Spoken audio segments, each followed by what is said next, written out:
Making is presented by the Coalyard Cafe in Ithaca, New York.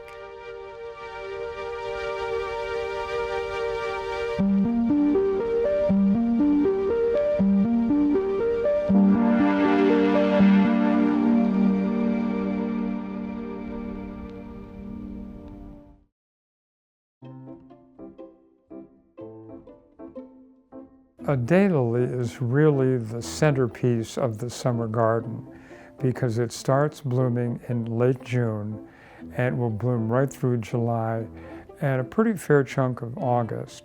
The daylily gets its name because each bloom lasts only one day, but there are other blooms right behind it. There are more blooms forming on the tree. And so when you have your daylily in bloom, it's wave after wave after wave after wave of blooms. And depending upon how big the plant is, every scape is probably going to produce somewhere between 15 and 25 buds.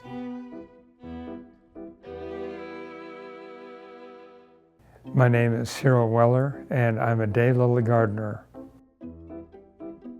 I was born in Washington, D.C. When I was 12, my dad was transferred to Syracuse, and my mother always enjoyed gardening. A garden at that time was a luxury that the family could not afford. But we used to go over to the edge of the property and we'd look at Mrs. McDaniel's garden, which was small, but it brought joy to my mother. And I always remembered that. So when I got into daylily gardening, I thought, this may be an opportunity because it's a perennial. And so when you have some, they will increase each year, and you can then give that to other people. After graduate school, I met my wife, Mary. We've been here in Vestal now about 25 years or so, and when we came here, there was a very nice couple across the street, Ann and John. One day Ann came over and said, "What do you think about down in the corner is stripping off some of the grass and putting in some flowers?" I said, "Sure, I could do that." So we started in the corner of the yard. The plants grew well, whatever we put in.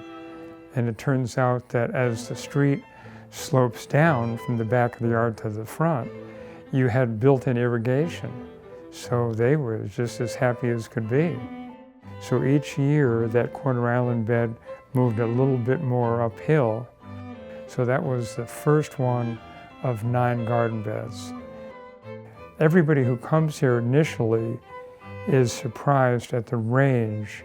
Now we grow 500 daylilies, but there are gardeners I know who grow 3,000 or 4,000. So when you go to a garden like that and you look, it's got a tremendous wow factor because there's so much variety and the mix of colors that you see. So there's really nothing out there as a perennial that competes with daylilies. When you look at the pictures of the daylilies, you can see that there's spectacular variety. That daylilies, some of them are round and have different colors, so not just one color at all. And others look like a small peony. They might be 5 inches in diameter, but they have lots of petals. And the third group is a spider, where the petals are very thin with big spaces in between. For years here, people had been urging us to apply for display garden status. But when we heard it enough times from enough people, said, all right, we'll apply. What the display garden requires is, it's like a collection, your daylilies. So it's not about who has the most expensive one, or who has the oldest one, or who has the one with the wildest color.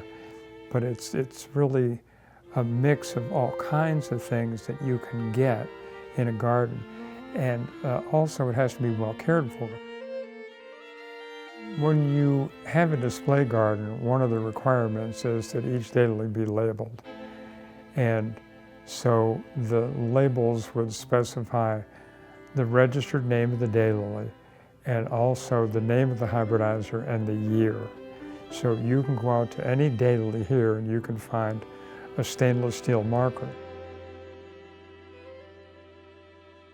There are ways to keep the expense of daylily gardening down. The one way is to swap plants with other gardeners. You have a plant, they have a plant. One gardener who came, he said, you buy these daylilies, and some of them are certainly pricey, and then you grow them and increase them, and you divide them and give them to other gardeners so that they can have daylilies in their yard. And he said, so what's the catch? And I guess that, there's no real trick to this. If you want to have a nice garden, we can help you do that. We provide technical advice. We've gone to people's gardens and helped them, and we've certainly provided a lot of plants. We have so many connections by this point, there's not too much we can't accommodate. I've done gardens for a number of people in this neighborhood. The one couple lost their last house in the flood in Vestal some years back. It was a devastating loss, so they moved here after the flood. And I said, well, if your wife likes gardening, then I will provide the whole garden. So I did the plants, the labor, the design, and that's just up the street. I did some work on the house across the street. I'm doing some work right now in the house next door to it. Gardening is a nice therapy because it's not hectic like work. You can do as much or as little as you have time for. And it's also an opportunity to socialize. A woman who was previously the president of the American Daylily Society, she said, we came for the daylilies, but we stayed for the people. You meet so many great people in the hobby and so many generous people. Thinking back to my mother's love for flowers, I think it's mostly the joy that you see in other people's faces when they realize that they can have a garden like this. Let's remember that it's a hobby, that we want it to be enjoyable for everybody.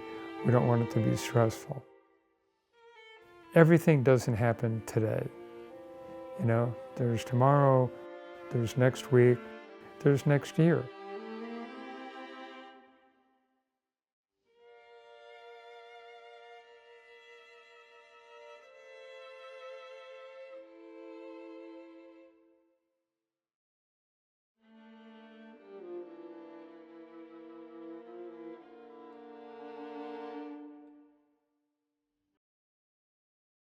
Making is made possible with support from the Coalyard Cafe in Ithaca, New York, from Beer Properties,